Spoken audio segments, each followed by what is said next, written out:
How do you feel about the national security team being assembled? I am a huge fan of Tulsi Gabbard. I think I am too. I had recommended and sent. I mean, I don't have a lot of influence, but to people who have the knowledge, I suggested she would have been a better Secretary of State. Maybe even Secretary of Defense, because I think her mind is brilliant and her focus on America and keeping America safe. You look at everything she's done and said. She's tough, consistently through her career, is always focused on what's going to benefit America, and she's smart and knows how to do it.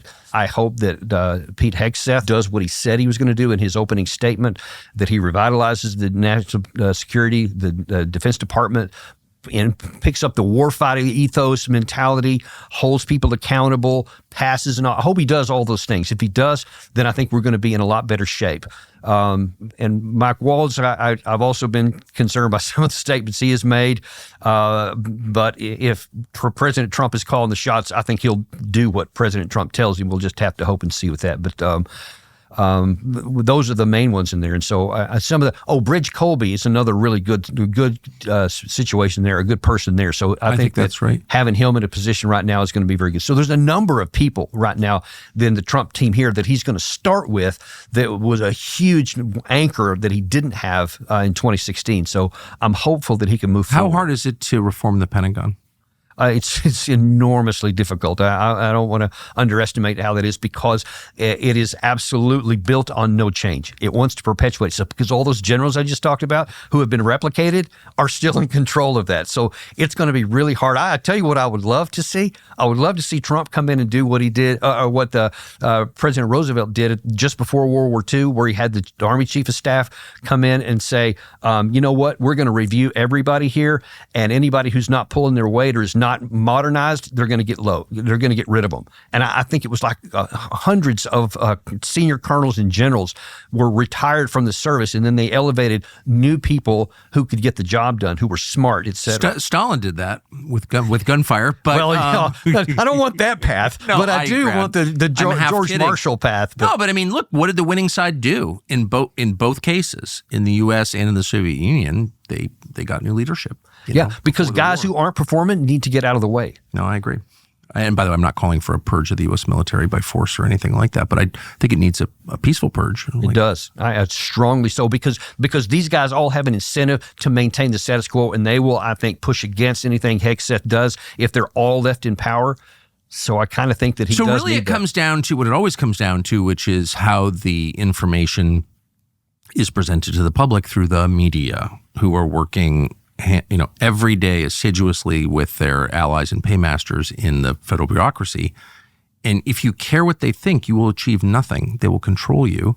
And if you don't care what they think, then you have a chance at eliminating corruption and righting the country. Because you look at what history's going to say. Biden did all the things you mentioned. He got along with everybody. Everybody loved him. But history will condemn him and all his leaders. Trump will face heat up at the front. But if he does these things, then history will love him if it improves our country. And that's what I hope we see. When we started this show, we were looking for a very specific sponsor. We wanted to find a company that could send us good meat. Better than anything you could buy in a grocery store that didn't have a lot of weird hormones in it or chemicals, just good meat from the United States. And we found one, and we are proud to partner with them. They're called Merriweather Farms, and they produce all natural beef. And we are proud to be in business with them. We eat it. Our viewers have been buying it and loving it. We've got all kinds of positive reviews. Again, this is a sponsor we're proud to have. So Merriweather Farms is out with a new product. In addition to the steaks that we have almost every night here and the burgers all shipped directly to your house, they have a new line of snacks, including single-serve beef sticks, one of which is right here on the table. Unlike store-bought alternatives, which you can buy at convenience stores, these are made in the United States in Wyoming at their facility, and they're free of nitrates, MSG, mystery meat, and other weird stuff you don't want in your mouth. Like all the products that Merriweather Farms makes, they are made fresh. They've got simple ingredients, all of which you can pronounce and recognize, and they're delicious and good for you. If you use our special promo code TCN10 at checkout, they're about $1.50 a piece. It's a perfect on-the-go protein boost if you need one, or if you've got kids or sports, or want something to keep in your car or truck. Super easy and good for you. Check out Merriweather Farms today. You will taste the difference. It's, again, better than anything you can buy at the grocery store, and it comes right to your house. Go to meriwetherfarms.com/Tucker and use the promo code TCN10 for a discount. That's Meriwether Farms, MERIWETHER, farms.com/Tucker. What is that? I mean, I just know from living, know very little about the military, but I've been around it a lot. And I know from living in Washington, you do run into tons of smart majors and colonels, but like flag officer, no. Like, what is that? What is that? What the leap from colonel to general, what does it require? And how do they manage to weed out all the smart, free-thinking people? Because in order to become a general, you have to have the approval of the generals. That's how, technically, the president designates these people. But in reality, the president signs off on whatever, and then the Senate signs off on whoever the generals approve of. So they don't approve of anyone that doesn't already play the game. That is one of the big things that I think needs to be reformed, because that's why I say they replicate each other. So nobody gets up into that upper echelon. And I just got to say, and I hate to use this example, but H.R. McMaster, who was the former National Security Advisor, I fought under him in Desert Storm. He was my direct commander at the time, and he was fantastic under fire. It was brilliant, and I had the highest respect for him. For 20 years, we were close friends all the way through until we both went to Afghanistan in 2010, 2011 at the same time. And then all of a sudden, he gets promoted by David Petraeus. After he had not been promoted several times before that, Petraeus gets him promoted, and now he becomes a general. And almost overnight, he starts sounding like Petraeus.